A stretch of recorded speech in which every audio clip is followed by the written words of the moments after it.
Bonjour à tous et à toutes, je suis Thomas Louis et bienvenue dans La Quille, le podcast où on parle de culture avec ceux et celles qui la font. Aujourd'hui, je reçois la romancière Amélie Cordonnier qui publie en cette rentrée littéraire son 4e roman, En garde, aux éditions Flammarion. En garde, c'est une histoire incroyable, celle d'une famille sans problème qui, du jour au lendemain, reçoit une lettre de la part des services de protection de l'enfance. Quelqu'un a dénoncé les parents et une enquête va être menée. Et si cette histoire est inspirée d'une histoire qui est réellement arrivée à Amélie Cordonnier, il s'agit bel et bien d'un roman dans lequel tout semble possible. Alors avec Amélie Cordonnier, on a parlé de la honte sociale que provoque un tel événement, de la place que prend la fiction dans ce roman ou encore de la manière dont l'écriture s'est installée dans sa vie plus globalement. Bonne écoute. Bonjour Amélie Cordonnier. Bonjour Thomas Louis. Après le premier confinement, dans votre vie, il s'est produit cet événement assez particulier qui a donné naissance à ce livre. Je l'ai évoqué d'une phrase dans l'introduction. Pour planter le décor, est-ce que vous pouvez nous en parler plus en détail, car je suppose que c'est vous qui en parlerez le mieux. Oui, bien sûr. Ce livre, En garde, qui est mon 4e roman, il est né d'un choc qui a fait vaciller ma vie, comme vous venez de le dire très justement, au sortir du premier confinement. J'ai été dénoncée par un appel anonyme passé au 119 et soupçonnée du jour au lendemain de maltraitance sur mes enfants. Alors le 119, c'est le numéro des services de protection de l'enfance, c'est ça ? Oui. Qu'est-ce que c'est ? Quel est son but ? Faisons de la pédagogie pour commencer. Alors le 119, il vise à venir en aide en fait aux enfants qu'on estime en danger. Je précise d'emblée que je ne remets aucunement en cause dans ce livre le travail qu'effectue le service de la protection de l'enfance. Ouais, vous le dites à la fin aussi. Voilà, exactement. Et en fait, ce qui s'est passé, c'est que du jour au lendemain, ma vie a vacillé. J'ai vécu les heures qui ont précédé les rendez-vous chez l'assistante sociale dans une peur et une sidération immense. Je dormais plus, il y avait énormément de questions qui tournaient en boucle dans ma tête. J'avais peur que les livres que j'avais pu écrire précédemment puissent servir de pièce à conviction contre moi. Ouais, on va en parler un petit peu de tout ça, bien sûr. Ouais. Mais ça reste un roman où il est question d'une narratrice qui s'appelle Amélie. Oui. Mais c'est une narratrice. Et au début, cette narratrice, juste avant ces entretiens dont vous venez de parler, cette narratrice, elle croit une erreur lors de la réception de la première lettre, de la part précisément de la protection de l'enfance, jusqu'à en recevoir une deuxième. C'est là qu'elle se dit, bon, c'est peut-être pas forcément une farce tout ça.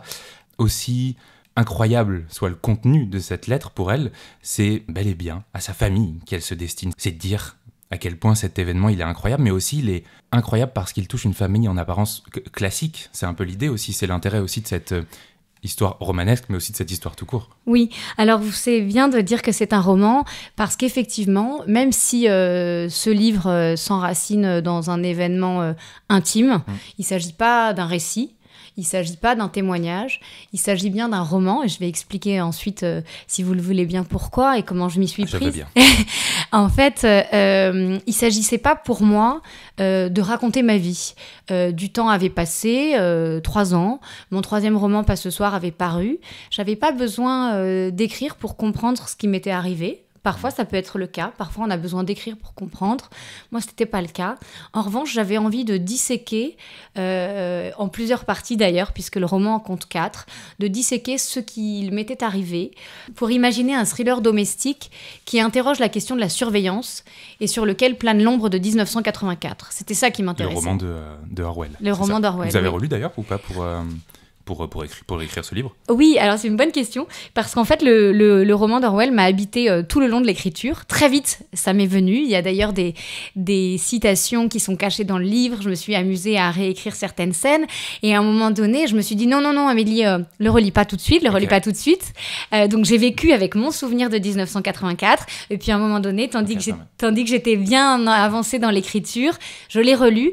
Et d'ailleurs, dans la traduction au présent qu'en fait José Camoun, alors qu'à l'époque, je l'avais lu au passé, dans une autre traduction, et il y a un effet d'autant plus sidérant avec cette traduction au présent. Alors vous avez prononcé le mot de thriller domestique. Alors domestique, mais thriller quand même, malgré tout. Si je parle de thriller, c'est aussi parce que l'exergue du livre, c'est Hitchcock dans Psychose. Oui. Et la citation, elle commence avec la phrase suivante. On est toujours pris à son propre piège. De quel piège, concrètement, il est question ici ? Ah, ça. D'abord, Hitchcock, ça me fait plaisir que vous lisiez cet exergue. En fait, au moment où l'enjeu littéraire pour moi, avec ce roman, c'était d'essayer de pouvoir rendre compte de l'effroi et de la sidération que j'avais ressenti lorsque j'ai été dénoncée auprès de la protection de l'enfance et que je me suis rendu compte qu'il était absolument impossible de prouver aux autres qu'on aime ses enfants, et que je me suis rendu compte de cette aberration, c'est qu'aujourd'hui, chacune peut dénoncer son voisin ou la personne qui la dérange sur un simple appel passer au 119, qui plus est anonyme. Et comme je voulais essayer de rendre compte, donc comme je l'ai dit, de la honte qui s'était emparée de moi, il fallait que je trouve en fait la forme romanesque qui me permette de traduire cette intensité dramatique. Je voulais essayer de tendre au lecteur un miroir dans lequel il puisse se projeter et peut-être se reconnaître, et ainsi lui ressentir à son tour la honte et la culpabilité qui avaient été la mienne. Et donc à ce moment-là, je sais pas pourquoi, parce que quand on écrit, c'est aussi un petit peu, enfin c'est toujours un petit miracle. D'abord, on sait pas si on va y arriver, on sait surtout pas comment on va faire, mais je m'étais dit, faut que je revoie les Hitchcock. D'ailleurs, je dis revoir, je les avais pas tous vus à l'époque. Ouais. En tout cas, on m'avait offert un coffret à Noël, c'est toujours bien les Pères Noël, et donc j'avais un coffret Hitchcock chez moi. Et donc, quand j'ai décidé de me lancer dans l'écriture de ce roman, j'ai revu les films d'Hitchcock, et c'est vrai que ça m'a aidée, parce qu'il y a une véritable tension dans ces films. Alors, Les Oiseaux, Fenêtre sur cour, et puis aussi Psychose. Donc, Psychose. Voilà, c'est Psychose que je cite en exergue du roman. Et je cite donc d'ailleurs dans En garde cette scène iconique dans laquelle Norman Bates, qui est le vicelard propriétaire du motel où Marion Crane se réfugie, l'espionne à travers un trou qu'il a percé dans le mur de son salon et qui donne dans sa chambre. Et il la surveille au moment où elle se déshabille, juste avant qu'elle regagne la salle de bain et qu'une silhouette floue l'assassine. Je pense que quand on a vu ce film, on se souvient de cette scène. Et c'est vrai qu'il y a une vraie tension dans les films d'Hitchcock qui m'a aidée à essayer moi aussi d'en retranscrire une. Ça me fait plaisir que vous me conduisiez à parler d'Orwell ou d'Hitchcock, parce qu'en fait ces références pour moi, même dissimulées, même si d'ailleurs on ne les remarque pas, elles sont là en fait comme un petit peu des clins d'œil dans le livre pour rappeler au lecteur qu'on est bien dans une fiction, et que quand bien même je me mets en scène sous mon vrai prénom, et quand bien même je pars en fait d'un événement qui a fait vaciller ma vie et qui est vrai pour de vrai, on est bien dans un roman.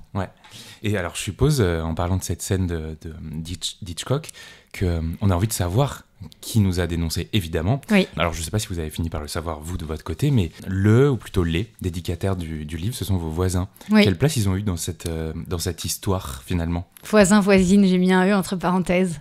Oui, voisins, voisines. Merci de l'avoir remarqué. Je ne sais pas si mes voisins et voisines, d'ailleurs, liront ce livre, je ne crois pas. Mais on les embrasse au cas où. On les embrasse. Non, je ne les embrasse pas du tout.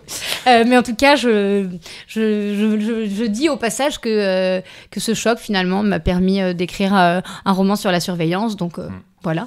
C'est déjà pas mal, finalement. J'aurais pas pensé faire quelque chose de cette histoire... assez terrible, mais bon. Oui, à un moment donné, ça s'est passé dans ma vraie vie et je le raconte dans le livre. J'avais l'impression d'être dans un Cluedo avec mes enfants et mon mari. Mes enfants qui, à l'époque, avaient 7 et 14 ans. On se demandait, mais qui donc nous a dénoncés ? C'est la vraie suite. Il y a un moment, le mari, Alexandre, justement, précisément, c'est pour ça que je pose cette question. Il se pose la question, est-ce que ce serait pas... je me souviens plus des noms de famille des voisins, mais machin, machine... Oui. Est-ce que ça serait pas les Normands ? Est-ce que ça serait pas les Berchons ? Est-ce que ça serait pas Morgane ? Et c'est vrai que je me suis amusée à écrire une scène qui serait un peu comme un Cluedo, parce que je dis, c'est comme si le manoir de Tudor avait déménagé et s'était installé dans le 15e arrondissement. Qui donc a dénoncé la famille Cordonnier, avec quel téléphone et depuis quel appartement ? Et puis il y a un événement dans le livre que je vais pas donner parce que c'est tout l'intérêt aussi de ce livre, qui est une fiction, rappelons-le. Comment, à partir de tout ce qu'on vient de se dire, vous avez pris le matériau qui est votre vie pour construire ce roman ? Oui, alors c'est tout à fait ça. J'ai utilisé ma vie et ce qui m'était arrivé comme un matériau romanesque pour essayer d'imaginer ce qui se passerait dans une démocratie si la vie de chacun était surveillée jusque dans l'intimité, comme c'est le cas dans les régimes totalitaires. Alors, il y a un élément qui m'a permis, sans lequel j'aurais peut-être pas réussi à écrire en garde, c'est que je suis tombée en fait sur un article du journal Le Monde qui raconte que depuis 2016, l'État chinois envoie chez les Ouïghours des agents missionnés par l'État pour s'assurer que ces familles musulmanes et turcophones du Xinjiang n'opposent aucune résistance à leur sinisation forcée et font remonter en fait leurs suspicions. Quand elles en ont, voilà. Et en fait, ces agents, ils font des choses absolument dingues. Ils s'installent dans les familles, ils vont même jusqu'à dormir dans le lit des parents. Et je me suis rendu compte que j'avais là, en fait, vraiment un élément qui me permettrait d'imaginer l'histoire d'une famille sous surveillance. Puis il y a aussi une autre chose qui a été assez décisive dans l'écriture du roman. Je me suis souvenue, alors que j'avais déjà commencé à écrire, de mon mémoire de philosophie, dont le sujet portait sur le problème de la transparence dans la démocratie représentative. Et en fait, je suis retournée lire Michel Foucault, Surveiller et punir, et notamment les chapitres qui consacrent à la prison. Ouais. Et dans ce chapitre, il évoque le panoptique de Bentham. C'est une grande tour centrale qui est placée au milieu en fait de la prison et qui permet aux gardiens de surveiller les détenus sans jamais être vus d'eux.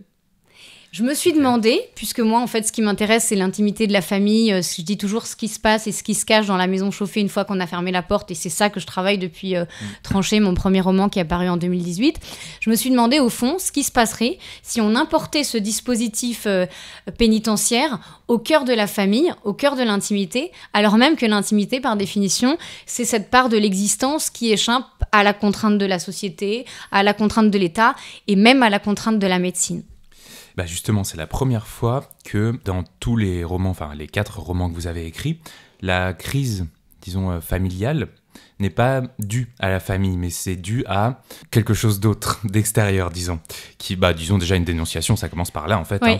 Qui vient la faire exploser, en tout cas qui vient la faire se questionner. Et on sent qu'il y a une espèce de volonté chez vous de jouer avec le lecteur, finalement, de jouer avec nous, de nous provoquer à certains moments, de nous faire réagir. Et je me demandais à quel moment cette figure, peut-être cette instance du lecteur, de la lectrice, intervient au moment de l'écriture de votre 4e roman, parce que c'est nécessairement pas la même chose que quand on écrit le premier, où on pense un peu moins au lecteur. Maintenant, j'imagine que vous avez un peu aussi intégré cette notion du fait que les lecteurs allaient vous lire. Alors, vous avez raison, quand on en est à écrire le 4e roman, effectivement, a priori, on se dit... On sait quoi on sait qu'il va être publié, mais ça peut prendre du temps, ça peut être difficile, on peut galérer, ne pas y arriver tout de suite, mais a priori, on sait. Alors que, très justement, comme vous l'indiquez, le premier roman, ça reste toujours une sorte de miracle, et enfin, moi, j'ai jamais imaginé que ça allait fonctionner. C'est ça. Mais après, quand on écrit... Moi, je pense pas au lecteur quand j'écris. Ça change rien pour vous, quoi. C'est-à-dire, ce qui m'importe, c'est de me glisser dans la tête et dans le corps de chacun de mes personnages, qu'il s'agisse d'une mère de famille qui n'arrive pas à aimer son enfant qui change de couleur dans Un lieu quelque part, ce qui était mon 2e roman, ou dans Pas ce soir, où je me suis glissée dans la tête et dans le corps d'un homme qui fait plus l'amour avec sa femme et qui en est très malheureux. Et cette fois-ci, j'étais un peu plus près de moi, puisque même si je me sers de ma famille comme un matériau romanesque et que mon personnage s'appelle Amélie Cordonnier, c'est vrai que là, elle était plus près que ce quinquagénaire abstinent. Mais voilà, donc en fait, ce qui m'importe, c'est d'essayer de ressentir au plus près, en l'occurrence ici, c'est l'effroi, la honte, la sidération, comme je disais tout à l'heure, la culpabilité. Et comment est-ce que je vais réussir à écrire une scène qui puisse faire passer ce que j'ai ressenti ? Donc, quelque part, bien sûr, l'idée, c'est de transmettre un sentiment, une émotion, un sens. Mais je ne peux pas dire que je pense au lecteur quand j'écris. Et peut-être que ça serait raté, en fait. Sinon, il y aurait peut-être une superficialité. Ce qui importe, c'est d'essayer d'être le plus juste possible, en fait. Et puis après, on verra bien, quoi. Pour revenir au livre en soi, est-ce qu'il y a un moment où, lorsqu'on est dénoncé, c'est le mot, on commence soi-même à douter, à se dire mais est-ce que j'ai pas fait ci, est-ce que j'ai pas fait ça, à se dire que je sais pas, on s'est comporté de façon un peu maltraitante finalement. Bien sûr, c'est ça qui est absolument terrible, c'est que j'avais beau ne pas avoir maltraité mes enfants, je me suis sentie coupable et j'ai ressenti une très grande honte. C'était la première fois, moi, que j'étais injustement accusée. Alors, bien sûr, j'ai fait face, comme tout le monde, à des injustices dans les cours de récré, mais c'était la toute première fois. Et C'est vrai que ce que je disais tout à l'heure, je me suis rendu compte à ce moment-là qu'on ne peut pas prouver qu'on aime ses enfants. J'ai eu très très peur. J'ai eu très très peur que en fait, mes enfants allaient être entendus séparément. Ça, je le raconte dans le livre, dans la première partie du livre. Je ne savais pas ce que ça voulait dire séparément. Est-ce que ça voulait dire l'un après l'autre? Est-ce que ça voulait juste dire sans nous? Est-ce que ça voulait dire quand même ensemble? Et donc, j'avais très peur à ce moment-là que lors de cet entretien, ils soient amenés en fait à dire des choses qui puissent se retourner contre nous.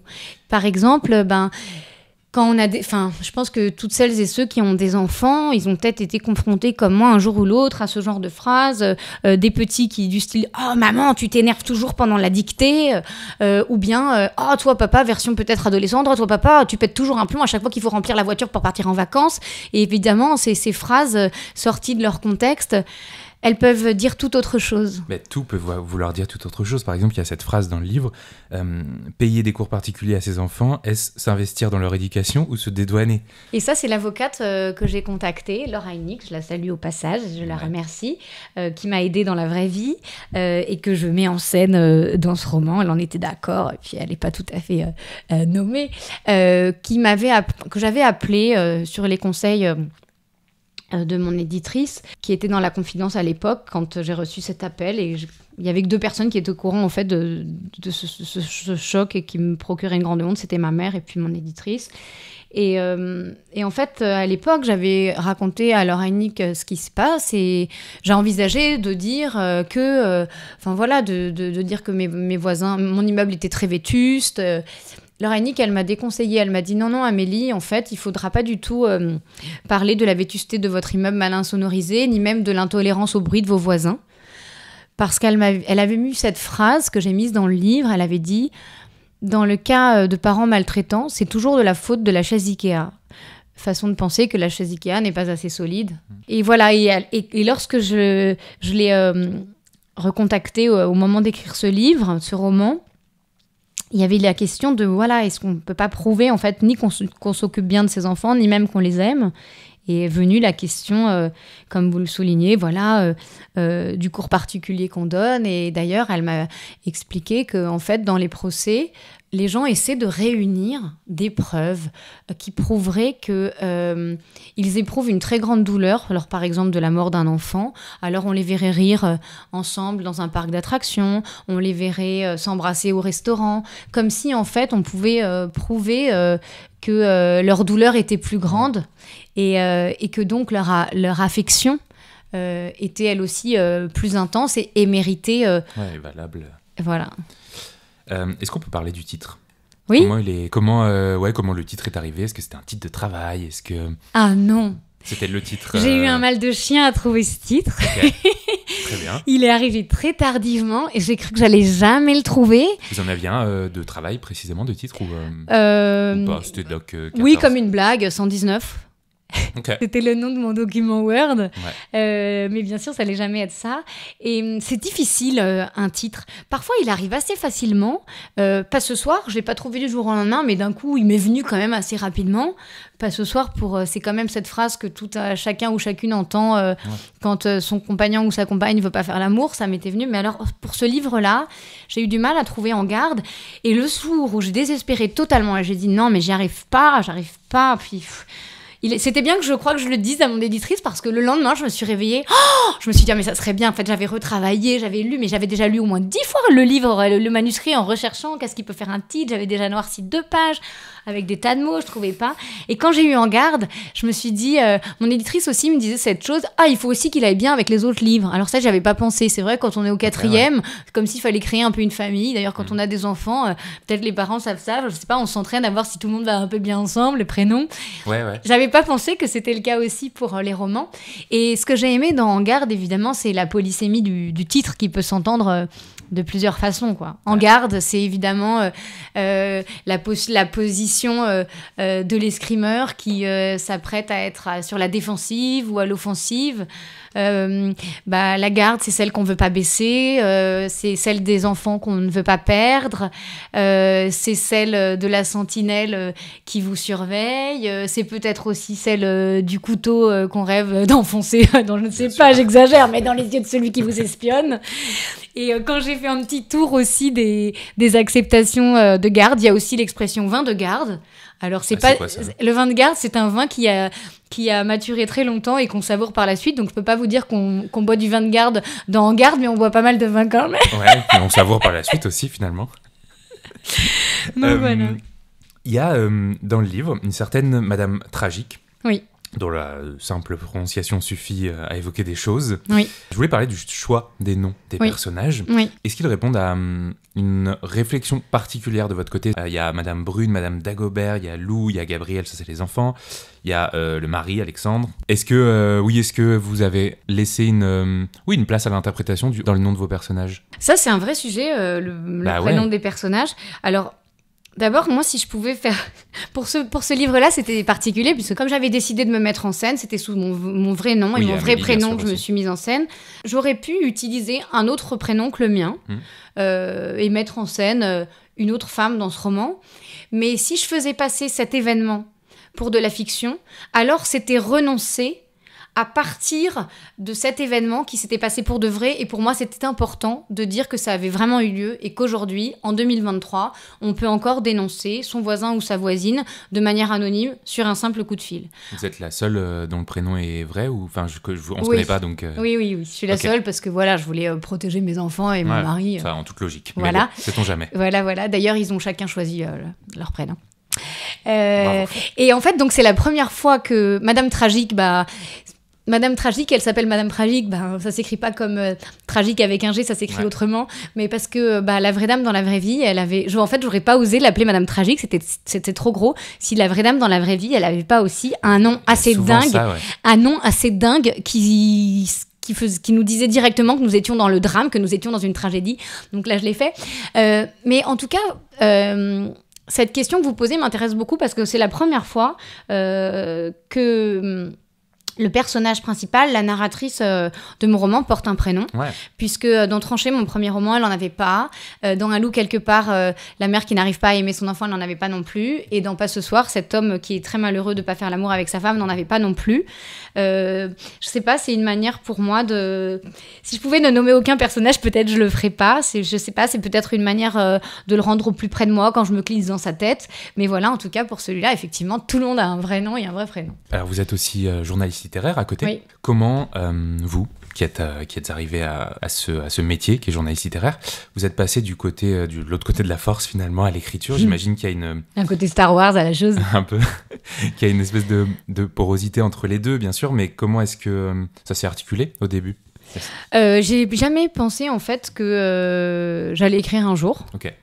J'aurais pu passer ma vie à parler des livres des autres, des films, du théâtre. Et pour moi, ça reste vraiment un petit miracle. Tout ce que je sais, c'est que j'ai écrit Tranché, mon premier roman qui raconte l'histoire d'une famille ravagée par la violence verbale et que j'avais écrit d'ailleurs avant que le mouvement MeToo n'éclate. Le projet, c'était comment écrire sur une violence qui ne laisse pas de traces. Qui a servi de pièce à conviction potentielle dans le livre, d'ailleurs. Oui, voilà, c'est ça. C'est ce que j'étais partie pour l'expliquer tout à l'heure. J'avais peur que les livres servent de pièce à conviction contre moi, puisque dans Tranché, je racontais l'histoire d'une famille donc ravagée par la violence verbale, et dans Un loup quelque part, l'histoire d'une mère à la limite de la maltraitance. Et d'un seul coup, c'est comme si ces livres percutaient ma vie à moi, et comme si la fiction me faisait vaciller. C'était une... impression assez vertigineuse.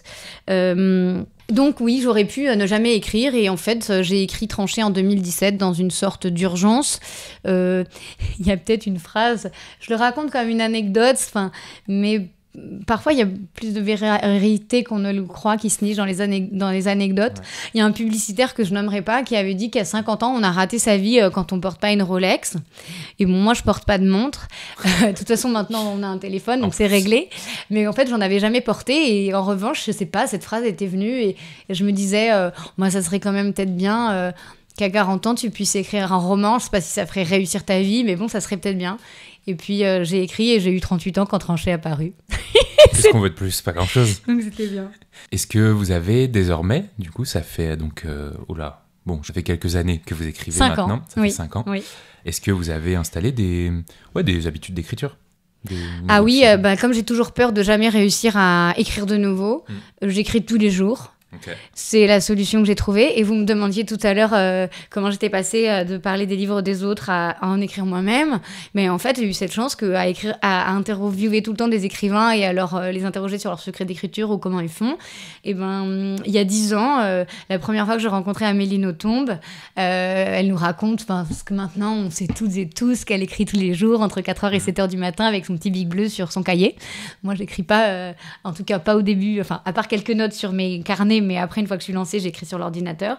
Mais j'ai gardé cette idée de me dire qu'il faut que j'écrive tous les jours. Je sais pas, quand on prépare un marathon, on court un petit peu tous les jours. Quand on apprend à lire, on lit un petit peu tous les jours. Et c'est vrai qu'il y a cette humilité et un peu ce côté artisanal de se dire qu'en écrivant tous les jours, même si on avance doucement, eh bien, on reste près de ces personnages. Et en fait, c'est ce petit miracle qui arrive, c'est que on se met en fait à écrire des choses qu'on n'avait pas forcément prévu d'écrire, parce qu'en travaillant tous les jours, moi j'aime bien aussi travailler la langue, c'est très important pour moi, et les images, essayer de coudre des phrases qu'on n'a pas déjà entendues. Et en fait, en écrivant tous les jours, on se met à écrire des mots, une expression, et cette expression, on va la dévier, la dévoyer, la tordre, la coudre dans un autre sens, et alors on va être emmené comme ça, et c'est le récit et les personnages qui nous entraînent en fait. Et quand on écrit tous les jours, j'ai l'impression que c'est un peu comme un ami en fait, même si on a toujours quelque chose à lui dire, un vieil ami qu'on n'a pas vu depuis longtemps, et c'est aussi à se voir tous les jours ou à se donner un petit peu de nouvelles tous les jours qui fait qu'on a toujours quelque chose à lui raconter, et que si on l'a pas vu depuis longtemps, on sait pas bien par quoi commencer. Et c'est un peu ça avec l'écriture, il y a une proximité et une connivence avec ces personnages, je trouve qu'on entretient à partir du moment où on est dans une fréquentation quotidienne. Ouais. Est-ce que vous écrivez ce que vous aimez lire? C'est une jolie question. Ce que j'aime lire, ce sont des livres qui me dérangent, des livres qui me secouent, des livres qui me conduisent à peut-être remettre en question des choses qui me semblaient aller de soi. Donc ce que j'essaie d'écrire, c'est des choses que j'ai pas lues en fait, surtout. Et j'essaye d'écrire sur des questions qui me paraissent être des tabous. Ou en tout cas, tabou, c'est peut-être un grand mot, excusez-moi, mais en tout cas, écrire sur des choses qu'on ne dit pas beaucoup. Ouais, moins de lieux communs, quoi. Oui. Alors, vous êtes une grande lectrice, bien sûr, puisque c'est votre métier en partie. Oui. Est-ce que... donc, je suppose qu'il y a des livres que vous lisez, que vous n'auriez peut-être pas lus d'ordinaire. Ça fait partie, j'imagine, du job aussi. Oui. Et de la beauté du métier. Oui. Où se situe le plaisir dans vos lectures, finalement? Déjà, c'est quand même assez merveilleux d'avoir comme travail que de lire des livres. On a connu pire. Voilà. Le plaisir est toujours là, en fait. Vrai, ouais. Oui. Après, il y a des livres qu'on aime moins que d'autres. Mais lire, c'est toujours une aventure. J'ai cette chance... Alors oui, c'est très juste. Il y a des livres que je dois lire, qu'on me commande de lire. Mais enfin, la plupart du temps, je décide aussi... je choisis les livres que je veux lire. Parfois, je ne les choisis pas. Comme tout un chacun et chacune, je tombe sur un livre, je l'ouvre et je suis emportée. Il y a des livres parfois qu'on me demande de lire, je ne les aurais jamais choisis. Et finalement, c'est des découvertes folles. Et ce que j'aime, j'ai dit tout à l'heure, c'est les livres qui me dérangent. Et c'est aussi... Ce qui va faire qu'un livre me bouleverse, c'est à la fois, bien sûr, de ressentir au plus profond de moi, que ce soit la drôlerie, la tristesse ou la peur, ce qui m'est raconté. Mais c'est surtout la langue, en fait. Quand d'un seul coup, je lis des phrases... que j'aurais jamais imaginé pouvoir coudre comme ça, qu'elles éveillent des images inédites, que les mots soient rapprochés ensemble d'une façon, j'allais dire, que les phrases brillent un peu comme une pierre précieuse, et que les mots ne soient pas démonétisés, mais que d'un seul coup, on les entende, qui suscitent des images qu'on n'ait pas lues ailleurs.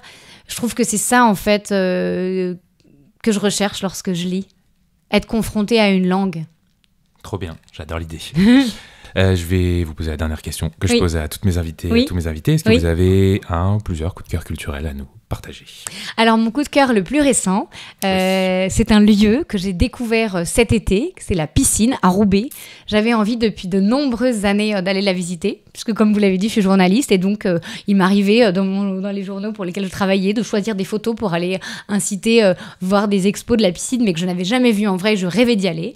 En fait, la piscine, c'est un musée qui a été créé en 1932 à Roubaix. Le maire de l'époque, à l'époque du Front populaire, voulait créer un lieu qui puisse être beau, qui puisse offrir l'hygiène et le sport à tout un chacun et chacune. Et donc, c'était une piscine avec des bains. Enfin, c'était un très bel endroit qui a d'ailleurs été construit j'ai lu ça après, parce que c'est fascinant quand on y va. J'ai essayé de vous le décrire pour que vous puissiez vous le figurer. C'est un lieu qui a été construit comme une église. Donc, lorsqu'on rentre dans cette piscine, au-dessus des 2 bassins, par exemple, il y a de grands vitraux qui sont dans des couleurs orangées, rouges et jaunes et qui se reflètent dans l'eau de la piscine. L'un figure le soleil levant et l'autre le soleil couchant. Et en fait, cette piscine a été créée en 1932 par un architecte de la belle époque qui, j'imagine, ne se doutait pas un seul instant que cette piscine deviendrait un jour un musée. Elle a été transformée, elle a été réhabilitée en 2001. Puis a grandi en 2018. D'ailleurs, j'ai lu ça m'a intéressée, par un architecte qui a travaillé aussi pour le musée d'Orsay. Et donc aujourd'hui, lorsque vous allez à la piscine de Roubaix, c'est assez exceptionnel, vous prenez votre ticket, vous rentrez dans le musée et vous découvrez le bassin avec toujours de l'eau, qui trône au milieu du musée, et tout autour duquel a été disposé des sculptures et des tas d'œuvres d'art. Vous avez les vitraux qui se réverbèrent dans la piscine, vous avez des œuvres qui sont exposées dans les cabines qui ont été conservées, on a gardé des traces de la mosaïque, et à un moment donné, j'ai été surprise dans la visite parce que je me suis mis à entendre des bruits et des sons, et en fait, de manière épisodique, il y a des cris de nageurs et des éclaboussures qui sont diffusés, et tout est là pour qu'on se croie à la piscine. Okay. Alors moi j'adore nager et j'aime aller au musée, donc si comme moi vous aimez ça, profitez, offrez-vous une petite escapade pour faire prolonger l'été. Et j'ai vu des photos, c'est effectivement très beau, donc je conseille aussi, tiens. Merci beaucoup Amélie Cordonnier. Merci à vous. Et bien voilà, la quille, c'est terminé pour cette semaine, mais on se retrouve très vite avec une nouvelle invitée ou un nouvel invité pour parler culture. En attendant, n'hésitez pas à vous abonner au podcast, à vous abonner aux réseaux sociaux de la quille, notamment Instagram, et puis à en parler autour de vous, tout simplement. Merci beaucoup pour votre écoute et à la semaine prochaine.